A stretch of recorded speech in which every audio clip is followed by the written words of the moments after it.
اعوذ باللہ من الشیطان اللعین الرجیم بسم اللہ الرحمن الرحیم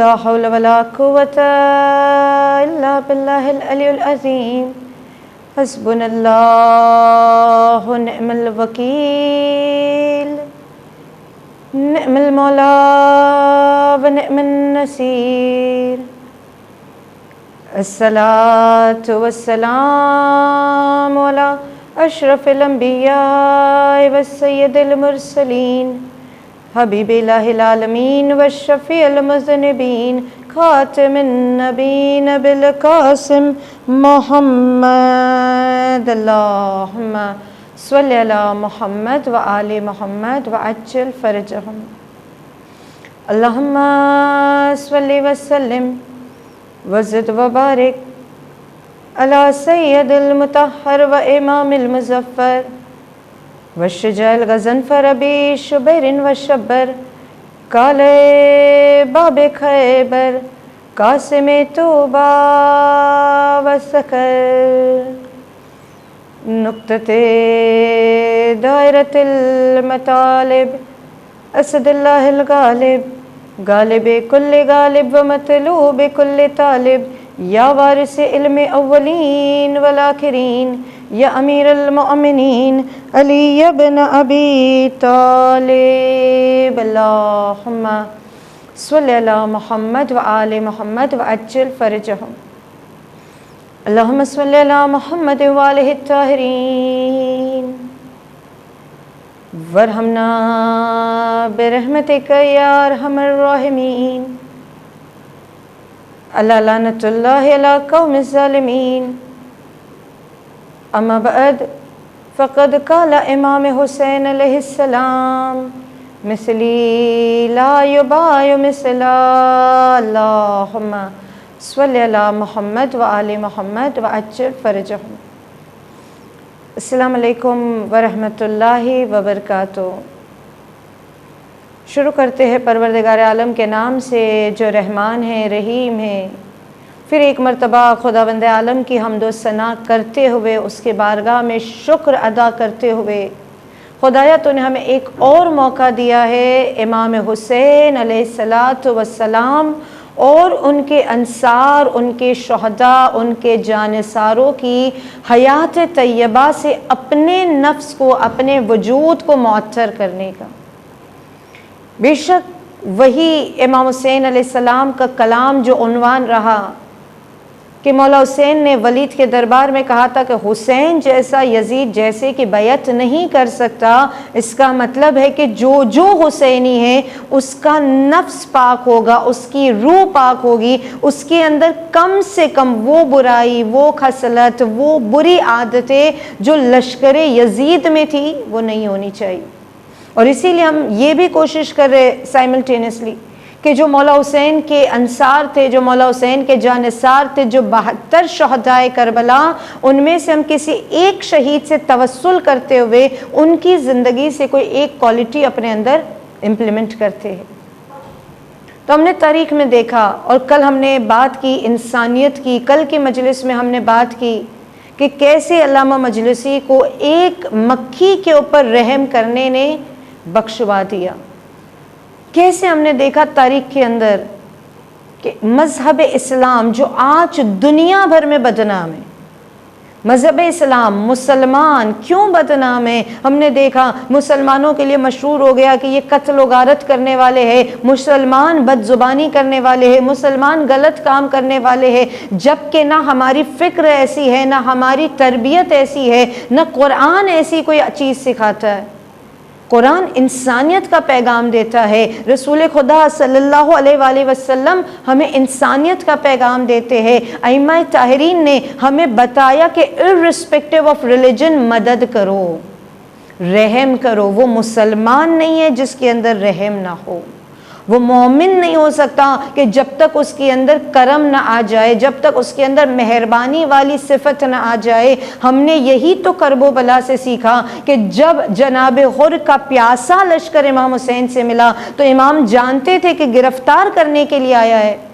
مولا نے کہا نہیں، دشمن صحیح انسان تو ہے، قاتل صحیح انسان تو ہے، پانی کے اوپر سب کا حق لگتا ہے، اس کو ہم پیاسا نہیں رکھیں گے، یہ ہماری سیرت نہیں ہے۔ مولا حسین نے پورے لشکر کو پانی پلایا، حیوان کو پانی پلایا۔ یہ درس ہم نے کرب و بلا سے لیا کہ جب ہم سے کہا گیا فروردین میں امر بالمعروف ہے، نہیں عن المنکر ہے، واجبات میں سے ہے۔ کل آپ قیامت کے میدان میں اگر کہو گے کہ میں نماز پڑھ کے آئی، میں نے روزہ رکھا، میں حج پر گئی، میں زیارتوں پہ گئی، میں نے خمس نکالا، میں نے زکوٰۃ نکالا، میرے پاس ساری عبادت ہے، لیکن میں امر بالمعروف نہیں کرتی تھی، میں کیوں، مجھے لوگوں سے کیا لینا دینا، مجھے لوگوں سے کیا تعلق، سب اپنی اپنی قبر کے خود جواب دینے والے، مجھے کہاں اس کی قبر میں جانا ہے، میں بھلی، میرا مصلی، میرا گھر، میرا عبادت خانہ، میرا نامہ اعمال، مجھے دوسروں کو نصیحت کرنے کی ضرورت نہیں۔ امام حسین علیہ السلام اپنی وصیت میں کہتے ہیں، مولا حسین کی وصیت پڑھی جس کے نام پہ ہم نے یہ 2.25 مہینے بلکہ کیا اپنی پوری زندگی جس حسین کے نام پہ، جن کے ٹکڑوں پہ ہم پلتے، وہ مولا حسین نے اپنی وصیت میں کہا امر بالمعروف کرنا ہے، نہیں عن المنکر کرنا ہے، اصلاح امت کرنی ہے، لوگوں کو دعوت دینی ہے۔ مولا حسین صرف خدا کی طرف نہیں آئے، آج ہماری ذمہ داری ہے کہ محرم میں گھر گھر اسپریڈ آف امام حسین، میسج آف امام حسین کو اسپریڈ کریں، مقصد امام حسین کو اسپریڈ کرے۔ ہم اپنی طرف سے یہ کوشش کریں کہ عزاخانوں تک، ذکر حسین تک، مجلس حسین تک، اگر ہم کسی نان مسلم کو لے کر آئے، بس حسین کے در تک لانا میرا کام تھا، یہاں سے آگے کا سفر حسین کا کام، اس دروازے تک تو لے کر آئے۔ ہم اپنے کردار سے، اپنے اخلاق سے، میں جب کالج جاؤں، یونیورسٹی جاؤں، پبلک پلیس پہ جاؤں، میں جب حجاب ڈال کر جاؤں، میرے نام میں محمد یا فاطمہ یا علی یا حسن یا زینب ہے، میرے نام سے دنیا کہتی ہے کہ یہ مسلمان ہے، تو پھر میری ذمہ داری کیا ہے؟ ایک واقعہ اس دور کا، اس زمانے کا، اس دعا کے ساتھ، خدایا آج ہم کتنی تکلیف میں، کربلا نہیں جا سکتے، حالات ایسے، دعا کرتے اللہ اس پینڈیمک کو، اس وبا کو ہم سے دور کر دے۔ آج ہم دیکھ رہے کہ ایک طرف جہاں پر جناب زینب کبریٰ سلام اللہ علیہا کے روضے کے اوپر دشمنوں نے حملہ کر دیا تھا، وہ روضہ بی بی زینب کا، وہ شام کی پاکیزہ سرزمین کہ جہاں آج دشمنوں نے دوسرا جنت البقیع بنانے کا ارادہ کیا تھا، بہت دور کی بات نہیں ہے نا۔ 2010-2011 میں جب دیکھا کہ 40 پہ اتنے عزادار روضہ زینب کبریٰ پہ بہن کو بھائی کا پرسہ دینے کے لیے آتے ہیں، بیٹی کو ان کے بابا کا پرسہ دینے کے لیے آتے ہیں، تو انہوں نے دربار زینبیہ کو بقیہ بنانے کی کوشش کی، مگر ہمارے جوانوں نے ان کے حوصلوں کو، ان کی توفیقات کو، اس عراق اور ایران کی ماؤں کے جذبے کو اللہ کامیاب کرے، ان کو خوب اجر دے، جنہوں نے اپنے بچوں کے سروں پہ کفن باندھ کے بھیجا کہ جاؤ بی بی زینب کے روضے کی حفاظت کرو، بی بی سکینہ کے روضے کی حفاظت کرو، شام کو جنت البقیع نہ بننے دینا، شام کو اجڑنے نہ دینا۔ آج جو اپنے سروں پہ کفن باندھ کے نوجوان نکلے، بس روایتوں میں ہے، اسی دور کی بات ہے کہ یہ جو گروپ ہے جو روزوں کی حفاظت کرتا ہے، مرتبہ دشمن کون ہے یہ بھی آپ جانتے ہو، محافظ کون ہے یہ بھی آپ جانتے ہو۔ دشمن کے لشکر سے ایک گرفتار ہوا، جو گروپ ہے فاطمیون، انہوں نے گرفتار کیا کس کو؟ دشمن کو، داعش کو، جو بی بی زینب کے روضے پہ حملہ کرنے کا ارادہ رکھتے تھے۔ کون گرفتار ہو کے آیا؟ ایک 12-13 سال کا بچہ ہے، لیکن 13 ایئرز بھی اس نے کمپلیٹ نہیں کیے، بالغ بھی نہیں ہے، 12 سال ہارڈلی۔ اس کا نام ہے عبد الرحمن، مسلمان ہے۔ جب گرفتار ہو کر آیا، اب اس سے پوچھا گیا ہے تو کون ہے، کیا ہے؟ آپ جانتے ہیں نا یہ کیسے برین واش کرتے، یہ اسلام کی ٹیچنگز نہیں ہے، ان کا برین واش کیا جاتا ہے، ان کو پتہ نہیں کیسی کیسی باتیں سکھائی جاتی کہ خود مسلمان ہو کے اسلام کے دشمن ہو جاتے ہیں، انسانیت کے دشمن ہو جاتے ہیں۔ اسلام ہمیں انسانیت سکھاتا ہے، دشمنی کرنا، تلوار چلانا، بے جا خون بہانا نہیں سکھاتا۔ جب یہ بچہ گرفتار ہو کے فاطمیون کے پاس آیا، اب جانتے ہیں 12 سال کا بچہ کیا علم رکھتا ہے، اس کو برین واش کیا گیا ہے، اس کو خود پتہ نہیں کہ یہ کیا کر رہا ہے، کیوں کر رہا ہے، کیسے اس کو کیا ورگلایا گیا ہے۔ اس کو کوئی سزا نہیں دی گئی۔ جب یہ لشکر اسلام کی طرف آیا، اس کو کوئی سزا نہیں دی گئی، اس کو کسی نے نہیں مارا، اس کو کسی نے تکلیف نہیں پہنچائی، بلکہ جو جوان تھے، جو اسلامی لشکر کے جوان تھے، انہوں نے اس کو دیکھا کہ بیچارے کے کپڑے پھٹے ہوئے، اس کو اپنا لباس دے دیا، اچھے لباس، نئے لباس دیے۔ یہ نہیں کہ پھٹا ہوا پرانا سا قیدی ہے، قیدی کے ساتھ ایسا سلوک نہیں، اس کو بہتر لباس دیا۔ جو خود سپاہی کھاتے تھے وہ قیدی کو کھلاتے تھے، جو یہ کرتے تھے وہ اس کو سکھاتے تھے۔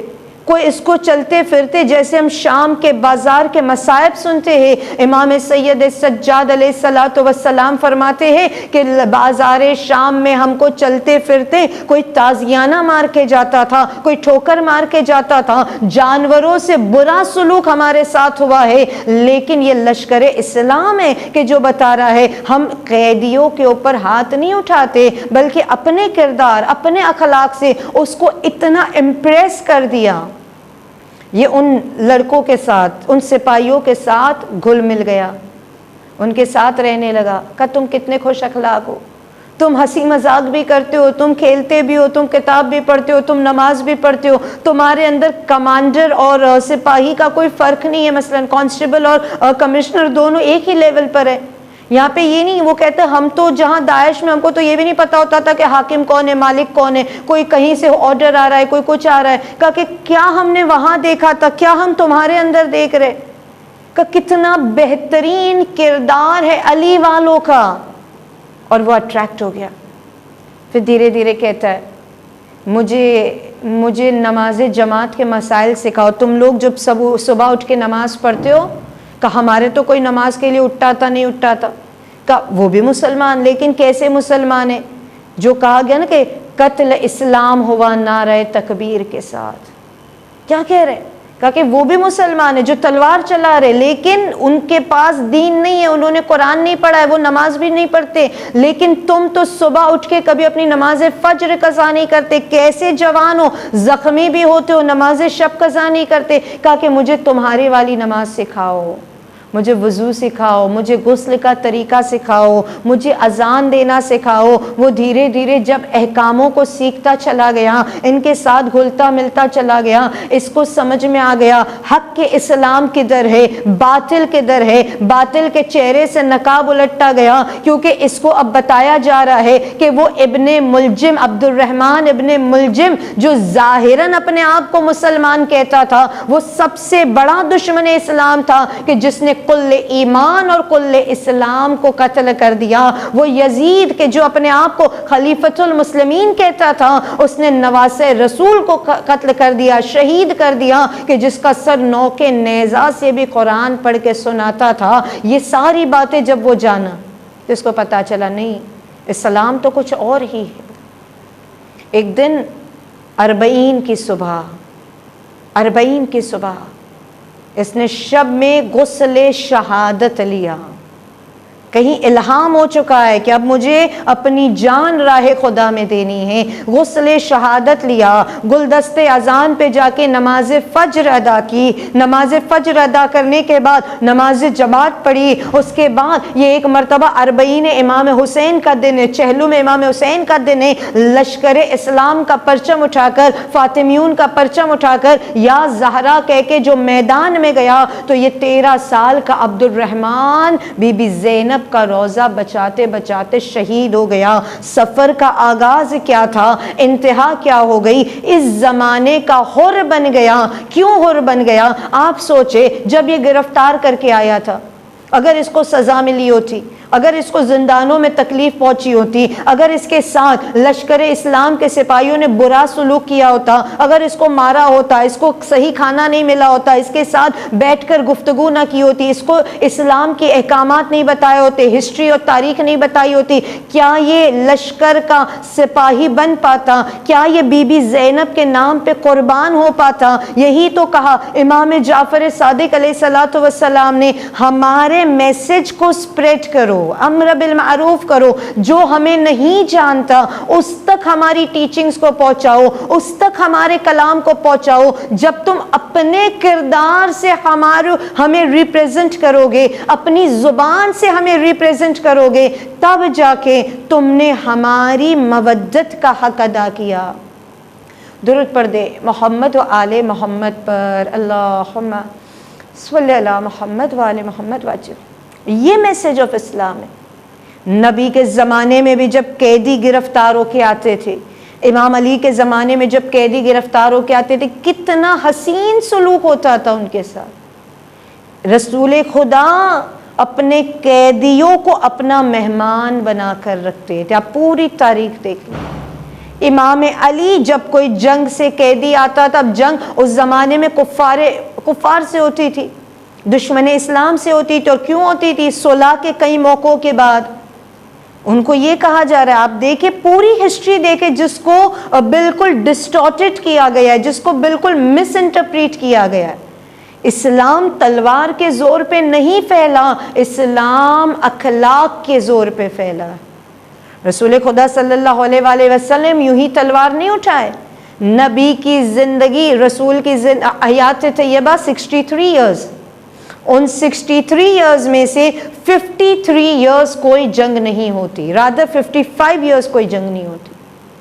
نبی کی 63 ایئرز کی عمر مبارک میں، آئی ریپیٹ، تقریباً 55 سال تک کوئی جنگ نہیں ہوتی۔ اس کے بعد نبی موقع دے رہے، لکم دینکم ولی دین، ٹھیک ہے میں تم کو دعوت دیا اسلام کی طرف، اگر تم مسلمان نہیں ہونا چاہتے کوئی بات نہیں، تمہارا دین تمہیں مبارک، میرا دین، نہ میں تمہارے بتوں کی پوجا کروں گا، نہ تم میرے خدا کی عبادت کرو گے، لکم دینکم، کوئی زبردستی نہیں ہے، کوئی میری طرف آنے کی ضرورت نہیں ہے۔ مولائے کائنات کے کتنے سارے یہودی فرینڈز تھے، مولا نے کبھی ان کو فورس نہیں کیا، یہودیوں کو، عیسائیوں کو، کہ اگر اسلام نہیں قبول کرنا تو میرے پاس آ کے نہ بیٹھو، بلکہ مولا کائنات ان کو اپنی بزم میں بٹھاتے، گلے لگاتے، ان کے ساتھ کھانا کھاتے، مگر کبھی ان کو فورس نہیں کیا کہ وہ اسلام قبول کرے۔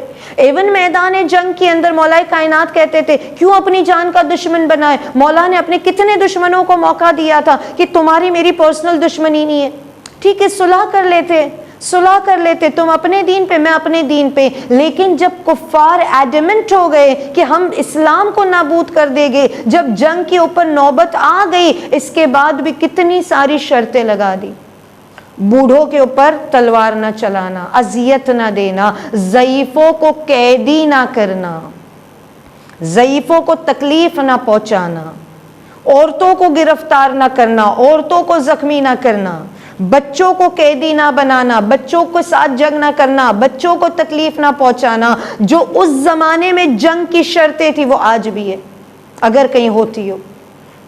ضعیفوں کو اذیت نہ پہنچے، عورتوں کو اذیت نہ پہنچے، بچوں کو اذیت نہ پہنچے، درختوں کو اذیت نہ پہنچے، درخت، ٹری، گرینری، اس کو اذیت نہ پہنچے، کوئی ٹریز نہ کاٹے جائے، کوئی ایسی پلانٹیشنز برباد نہ ہو، شہروں کے اندر جنگ نہ ہو، شہر برباد نہ ہو، انفراسٹرکچر برباد نہ ہو۔ کتنی ساری شرطیں رسول لگا رہے، انفراسٹرکچر برباد نہ ہو، بلڈنگز برباد نہ ہو، سکولز برباد نہ ہو، ہاسپٹلز برباد نہ ہو، شہروں کے اندر جنگ نہ ہو، کیٹلز کو، حیوان کے اوپر تک، حیوان کی کیا غلطی ہے، انسان لڑ رہے، حیوانوں کو، گھوڑوں کو، بھیڑ بکریوں کو تکلیف نہ پہنچانا۔ کتنا زیادہ اسلام نے انسانیت نہیں بلکہ مہربانی سکھائی ہے، رحم سکھایا ہے، اس کے بعد کہیں جا کے جنگ ہو رہی ہے۔ تو جب اتنا بہترین مذہب، اور اس کے بعد جب کوئی قیدی آتا ہے، مولا نے کہا جو بھاگ جائے علی اس کا پیچھا نہیں کرتے، جب گرفتار ہو کے آ جائے قیدیوں کو کیا سزا؟ دوران اسلام، جو وہ زمانہ رسالت مآب کا زمانہ، امام علی مرتضیٰ کا زمانہ، جب قیدی گرفتار ہو کے آتے تھے، آپ کو پتا ہوگا کہ قیدیوں کو کیا سزا دی جا رہی ہے۔ رسول خدا صلی اللہ علیہ وآلہ وسلم فرماتے تھے کہ سنو، اگر تجھے علم آتا ہے، اس زمانے میں کیونکہ جب اسلام آیا ہے ابھی تو جو غلام اور غریب تھے ابھی ان کے پاس اتنا نالج نہیں تھا، اور یہودی اور عیسائی میں بہت سارے ایجوکیٹڈ لوگ ہوتے تھے۔ جب یہ گرفتار ہو کے آئے تو نبی ان سے سوال کرتے تھے کہ کیا تجھے علم آتا ہے؟ Are you qualified? Are you educated? ہاں، ہم پڑھے لکھے، ہم کو لکھنا پڑھنا آتا ہے۔ تو نبی کہتے تھے اگر تجھے لکھنا پڑھنا آتا ہے تو تیری سزا یہ ہے، 10 مسلمانوں کو علم دے تو آزاد ہے، تیری سزا ختم ہو گئی، تیری قید صرف اتنی ہے، تجھے آرام سے رہنا ہے، کھانا ہے، پینا ہے، تیرے لیے کوئی جیل نہیں ہے۔ مدینے میں نبی کے زمانے میں جتنا میں نے کوشش کی ہے کہ مجھے کہیں نہیں ملا کہ کوئی جیل ہو مدینے کے اندر۔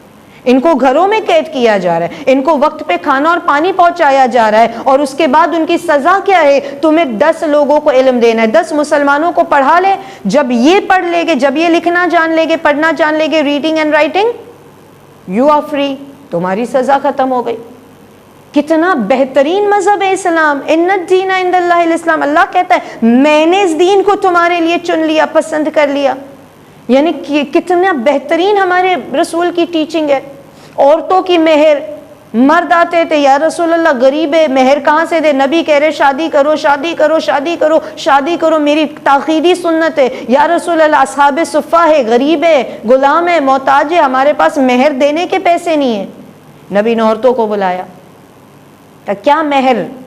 میں تمہاری شادی کروا دوں گا سو اینڈ سو سے، مہر کیا چاہتی ہوں؟ دولت، مال، بلڈنگ، پراپرٹی؟ کا نہیں یا رسول اللہ، ہم عورتیں پڑھنا چاہتی ہیں، ہم اپنے آپ کو ایجوکیٹ کرنا چاہتے ہیں۔ نبی نے کبھی نہیں کہا کہ عورت ہے تو نہ پڑھے، عورت ہے تو گھر کے اندر نہیں۔ نبی کیا کہہ رہے کہ دیکھو تم پڑھنا چاہتے ہو، تمہارا شوہر اب پہلے ہی پڑھ چکا ہے کیونکہ ان کو علم دیا گیا ہے، ان کو ایجوکیٹ کیا گیا ہے، یہ لکھنا پڑھنا جان چکے۔ اب وہ مرد جب نبی کے پاس آتے کہ ہماری شادی کروا دو، تو اب عورتیں کہتی ہے کہ میری مہر یہ ہے کہ یہ اگر مجھے پڑھنا لکھنا سکھا دے تو میں اس کی شادی میں جاؤں، تو میں اس کے نکاح میں جاؤں۔ تب مہر پراپرٹی نہیں ہے، مہر مال نہیں ہے، مہر کیا ہے؟ میرا شوہر مجھے ایجوکیٹ کرے۔ اور تبھی جب رسالت مآب نے کہا کہ علم حاصل کرو، کبھی نہیں کہا عورت نہ علم حاصل کرے۔ عورت کو پڑھ لکھ کے کیا کرنا ہے؟ علم حاصل کرو، جھولے سے لے کے قبر تک۔ علم حاصل کرنا تمام مسلمانوں کے لیے فرض ہے۔ تو جب اتنا بہترین میرا مذہب ہے، اور اسی لیے روایتوں نے کہا کہ جب حاتم طائی کی بیٹی گرفتار ہو کر آئی تھی، یہ کون تھا؟ یمن کا سردار تھا حاتم طائی۔ واقعہ سنا ہوا ہے آپ کا، جلدی سے گزر جاؤ۔ حاتم مسلمان نہیں تھا، حاتم کون تھا؟ آتش پرست تھا، سورج کو پوجنے والا تھا، اور یہ اسی حالت میں دنیا سے گیا ہے، مسلمانوں کے دنیا سے نہیں گیا، اسی حالت میں دنیا سے گیا۔ لیکن سخاوت، اتنا سخی، جب آپ سخی ہو تو خدا آپ کی نسلوں کو، کیونکہ یہ عادت خدا کو پسند ہے، یہ کوالٹی خدا کو پسند ہے۔ حاتم طائی جو سخی تھا، مرتبہ اللہ نے اس کی نسل کی ہدایت کر دی۔ اب ایک مرتبہ روایتوں میں ملتا ہے کہ حاتم طائی تو مر گیا، یہ بادشاہ نہیں ہے، یہ سردار ہے قبیلے کا، اس کا بیٹا سردار ہو گیا۔ جب رسول خدا صلی اللہ علیہ وآلہ وسلم نے خط لکھا یمن کی طرف کہ اس کے قبیلے کی، طائی قبیلے کی طرف، کہ میں تمہیں اسلام کی طرف دعوت دیتا ہوں، تم آ جاؤ، تم اسلام، ہم بیٹھ کے بات کریں گے، ول ڈسکس تمہارا مذہب میرا مذہب، اور پھر ہم دیکھ اگر تمہیں لگے تو تم اسلام قبول کر لو۔ اس نے سوچا نہیں، پتہ نہیں، یعنی ایک ڈر تھا کہ میں اگر مسلمان ہو گیا تو پتہ نہیں پھر میرا کیا ہوگا، میری پوزیشن چلی جائے گی، میری سرداری چلی جائے گی، لوگ محمد مصطفیٰ کو سردار مانیں گے صلی اللہ علیہ وآلہ وسلم، ان کو سردار مانیں گے، ان کی عزت کرے گے، ان کا احترام ہوگا، پھر شاید مجھے کوئی سردار نہ کہے، میرا یہ پوزیشن چلا جائے گا۔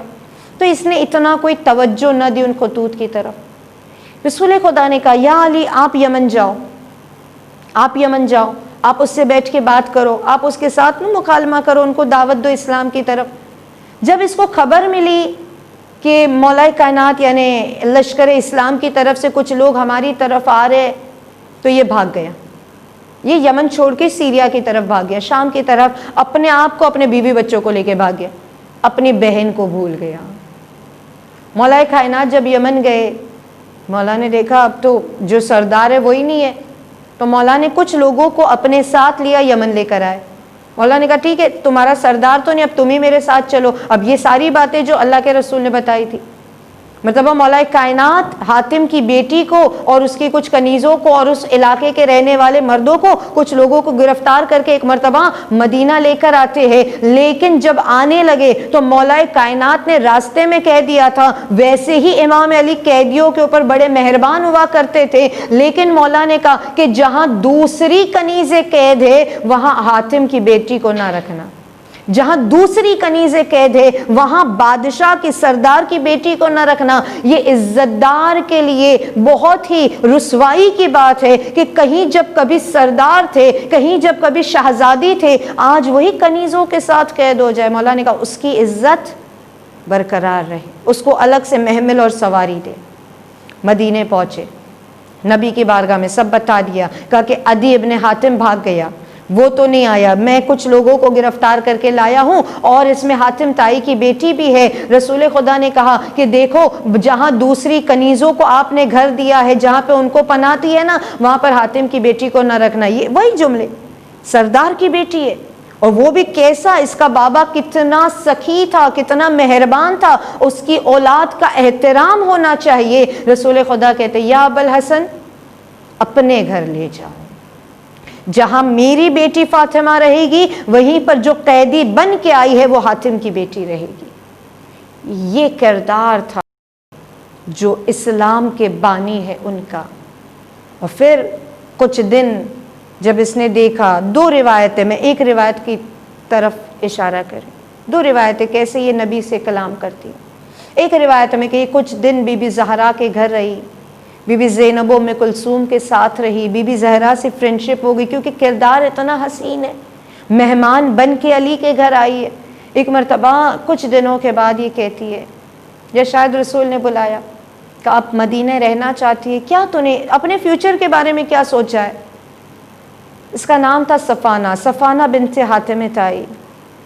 صفانہ کہتی ہے کہ میں اپنے بھائی سے ملنا چاہتی ہوں، اور میں اپنے بھائی کو سمجھاؤں گی، میں اپنے بھائی کو مناؤں گی، کنونس کروں گی کہ اسلام برا نہیں ہے، مسلمان برے نہیں ہیں، تو چاہے اسلام ایکسیپٹ کر نہ کر، اللہ کے رسول سے ایک مرتبہ ملاقات تو کر لے، میں اس سے بات کروں گی، میں اس کو کنونس کر کے آپ کے پاس لے آؤں گی۔ وہ ڈر کے بھاگ گیا ہے۔ اللہ کے رسول نے کہا ٹھیک ہے، تو کیسے جائے گی؟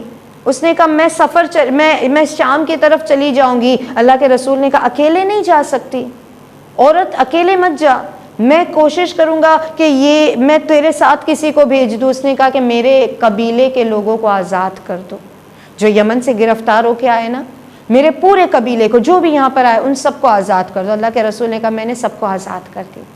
یہ اپنے بھائی کے پاس جاتی ہے، اپنے بھائی کو مناتی ہے، اپنے بھائی کو مدینہ لے کر آتی ہے، اپنے بھائی کو امام علی سے ملاتی ہے، اپنے بھائی کو رسول خدا سے ملاتی ہے، اپنے بھائی کو جب وہ بہن کنونس کرتی ہے، اور اس کا بھائی اب جو کردار رسول خدا اور کردار امیر کائنات کو دیکھتا ہے، تاریخ گواہ ہے کہ اس کا نام امام علی کے فرسٹ رینک کمپینینز میں آتا ہے۔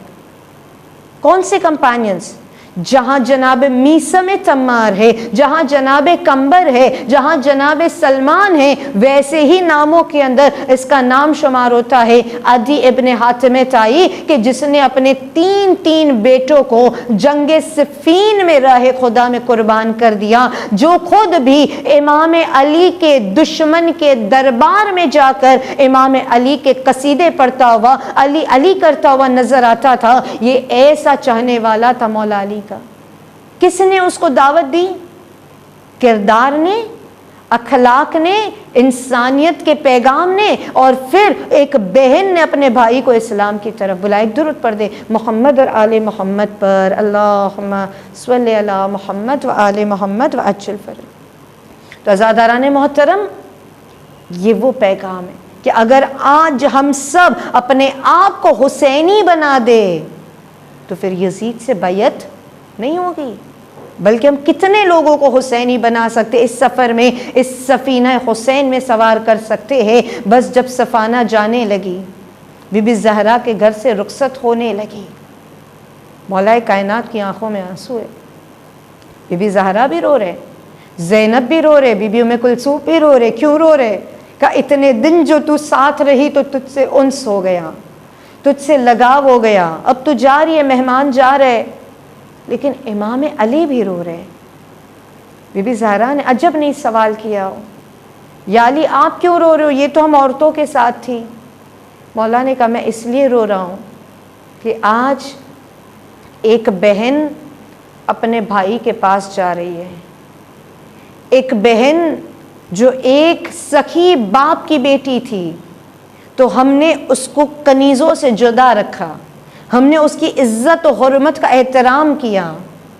میں تو اس زمانے کو سوچ کے روتا ہوں کہ جب علی کی بیٹی کوفے کے بازار میں قیدی بن کر جائے گی، جس بیٹی کو کبھی میں نے رات کے اندھیرے میں بھی چاند کے سائے میں نہیں نکلنے دیا، وہاں بھی پردے کا اہتمام، وہی علی کی بیٹی جب کوفہ اور شام کے بازاروں میں بے مخنہ و چادر شرابی کے دربار میں خطبے سنائے گی، اور خود ابن زیاد ملعون اور یزید ملعون کہے گا کہ میں نے تو تجھے علی کی بیٹی کو دربار میں لانے کہا تھا، تو ترک اور روم کی کنیزوں کو لے کر آیا ہے۔ تو شمر ملعون کہے گا کہ یہ کسی ترک کی کنیز نہیں، یہ نبی کی نواسی ہے جو تیرے دربار میں۔ اتنی شدید مصائب جو اہل بیت پہ، آل رسول پہ ڈھائے جائے۔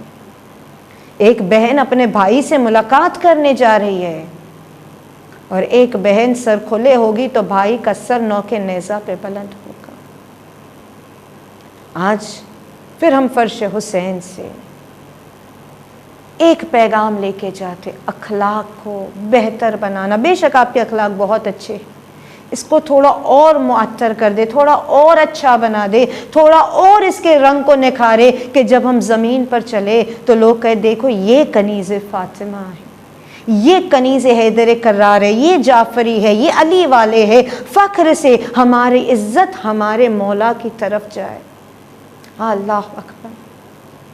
شہادت میراث ہے اہل بیت کی، آل رسول کی، اور شہدائے کربلا وہ ایسے ایسے پولز تھے، وہ ایسے ایسے در، وہ ایسے نگینے تھے کہ جن کو امام حسین چن چن کر لائے تھے۔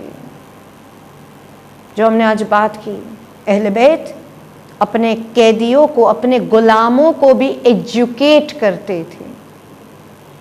مرتبہ جب ہم نے 72 کی زندگی پڑھی، 72 کی تاریخ پڑھی، تو ایک نام ایسا بھی کھل کر سامنے آیا کہ جو امام حسین کا غلام تھا۔ غلام کون تھے اس زمانے میں؟ حبشی، افریکنز، بلیک لائفز، جو آج چاروں طرف نعرے لگ رہے، بینرز لگ رہے، بلیک لائفز میٹر، ڈسکریمنیشن نہیں ہونی چاہیے۔ اسلام نے 1400 سال پہلے بتا دیا۔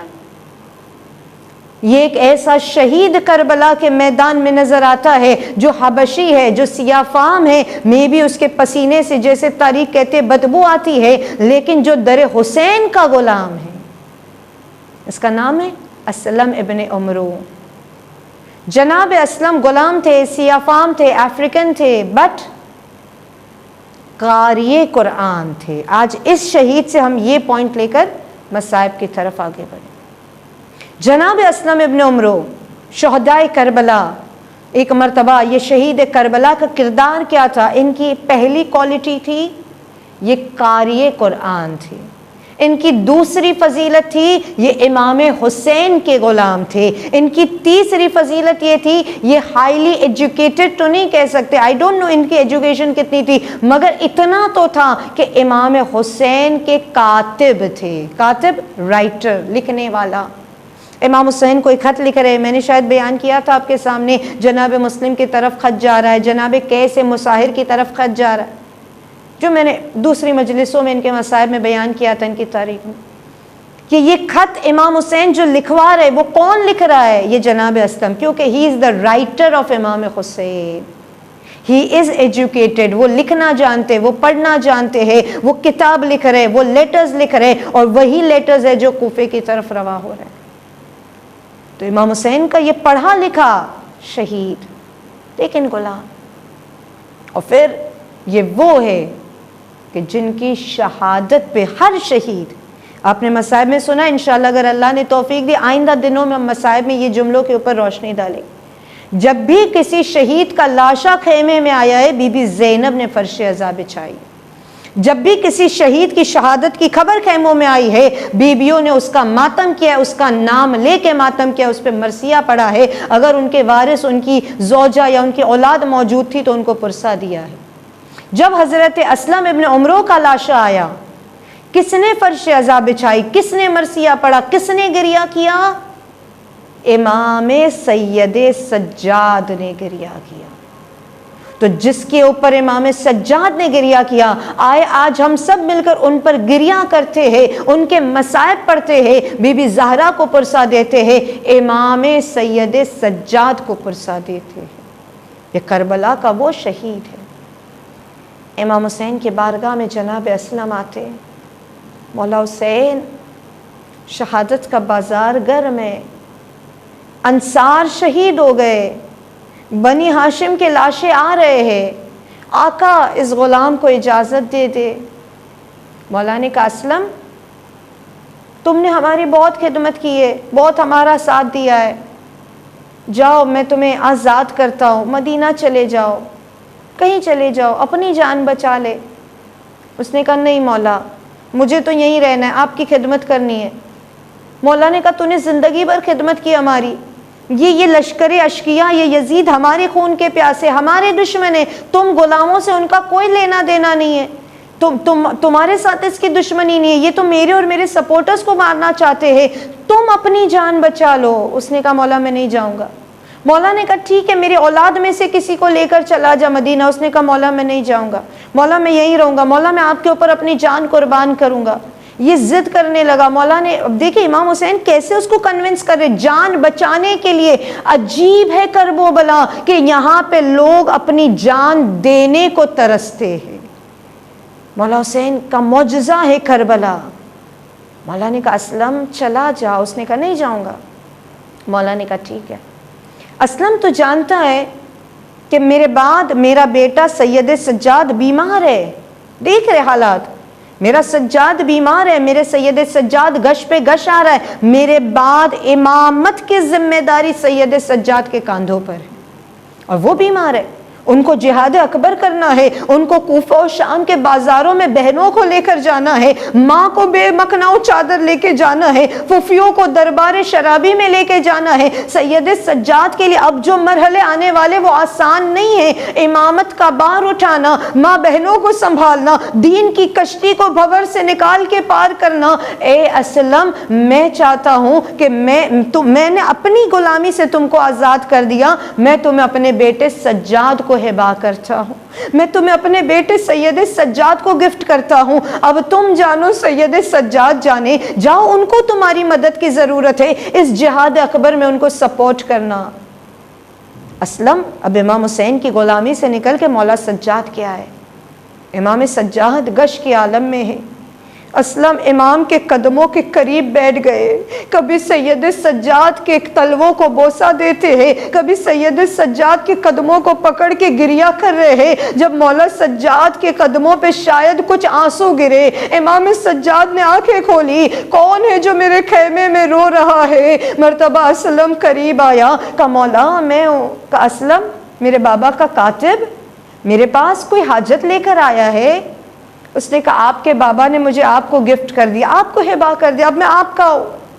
مولا نے کہا رو کیوں رہا ہے، رو کیوں رہا ہے؟ اسلم بھوک ہے، بھوکا ہے، پیاسا ہے، تجھے پیاس پریشان کر رہی ہے، تم ہمارے ہو، ہماری ذمہ داری ہو، ہم تمہیں پانی نہیں پلا سکے۔ مرتبہ اسلم اور رونے لگا، روتے ہوئے کہتے مولا شبیہ پیمبر پیاسے ہو، ششماہ علی اصغر پیاسے ہو، ارے چھوٹے چھوٹے بچے آل رسول التش التش کی صدائیں بلند کرتے ہو، اور میں اپنی بھوک و پیاس کو یاد کروں گا۔ کہا مولا میں اس لیے تو نہیں رو رہا۔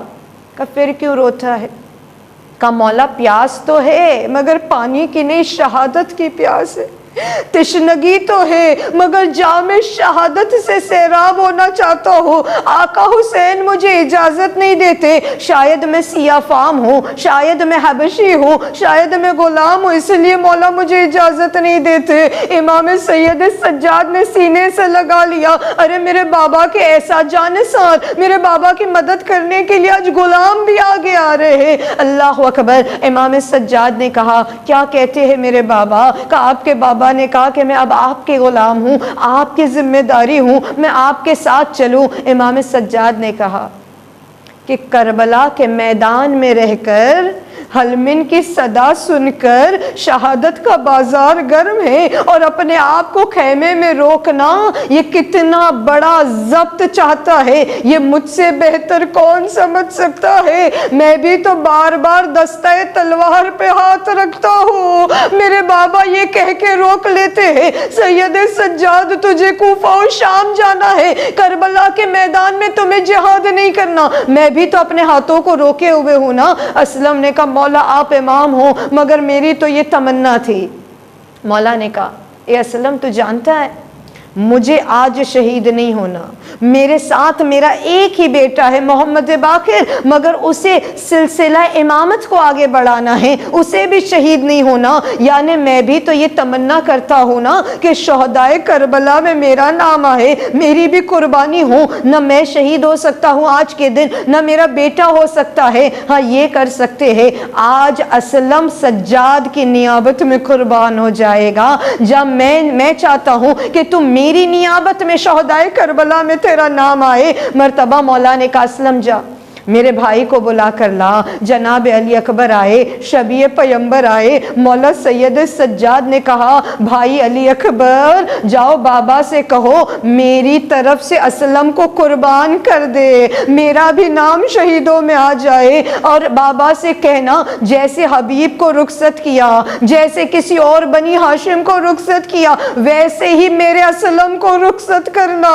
مرتبہ شبیہ پیمبر اسلم کو لے کر آئے امام حسین کی بارگاہ میں۔ مولا حسین نے سینے سے لگا کے خوب گریہ کیا کہ جیسے اپنے علی اکبر کو رخصت کروں گا ویسے ہی تجھے رخصت کروں گا۔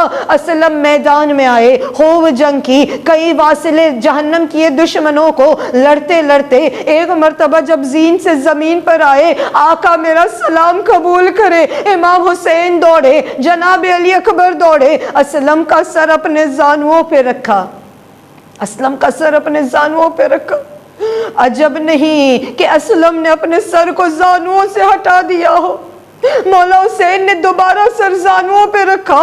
ارے غلام کہتے ہیں مولا مجھ غلام کا سر اپنے زانووں پہ نہ رکھو۔ مولا نے کہا تو غلام کہاں، اب تو میرے برابر شہیدوں میں آ چکا ہے۔ شبیہ پیمبر جب لاشا اٹھا کے خیمے میں آئے، سید سجاد نے فرش عزا بچھائی۔ اے میرے اسلم سجاد تجھ پہ گریہ کرے گا، میں ہاتھوں کو جوڑوں مولا آپ نے ایک غلام کی فرش عزا بچھا دی، آپ نے غلام کا مرثیہ پڑھا، آپ نے غلام کا ماتم کیا، مگر جب آپ کے بابا شہید ہو جائے گے، جب زمین کربلا کو لرزہ آئے گا، جب سر نو کے نیزہ پہ بلند ہو جائے گا، جب آپ کے اوپر یتیمی کے بادل چھائے گے، ارے سجاد انتظار کرے گے، سکینہ انتظار کرے گی کہ ہم فرش عزا بچھا کے ماتم کرے، ارے رونے نہ ملے گا، فرش عزا بچھانے نہ ملے گا۔ اللہ لعنت اللہ علی قوم الظالمین، سیعلم الذین ظلموا ایام انقلب ینقلبون۔ پروردگار جن یتیمان کربلا کو اپنے بابا پہ رونے نہ ملا، مولا سجاد فرماتے تھے ہماری آنکھوں میں آنسو دیکھ کر ظالم نیزے چبھا چبھا کے جاتے تھے۔ اللہ جو امام سجاد اپنے بابا حسین پہ نہ رو سکے، جس بی بی سکینہ کے سسکیوں پہ پابندی تھی، آج ہم فرش عزا بچھا کے بیٹھے دعا کرتے اللہ مولا سجاد جناب سکینہ بی بی فاطمہ کبریٰ اپنے بابا کا پرسہ ہم سب سے قبول کرے۔ پروردگارا جیسے جناب جون اور جناب اسلم اپنے سیاہ چہرے کے ساتھ مگر امام حسین پہ قربان ہو گئے، بعد شہادت جن کے چہرے نورانی ہو گئے، خدایا ان کے مبارک چہروں کا واسطہ اللہ جب ہمیں قیامت کے میدان میں اٹھانا تو ہمارا بھی چہرہ مسک شدہ نہ ہو، سیاہ نہ ہو گناہ کے سبب، بلکہ ہمارے چہروں پر بھی نور ولایت کی روشنی کو آشکار کرنا۔ اے پروردگار جیسے انہوں نے اپنے زمانے کے امام کی مدد کی، ہمیں اپنے زمانے کے امام کرنے والوں میں امام زمان کے ناصروں میں شمار کر دینا۔ پروردگار ہمارے گناہ کبیرہ و صغیرہ کو بخش دے۔ پروردگار اسی سال ہمیں حج و زیارت پہ جانا نصیب فرمانا، اس فرش مجلس کو، اس عزاداری کو ہم سے قبول فرمانا۔ وآخر الدعوانا ان الحمد للہ رب العالمین۔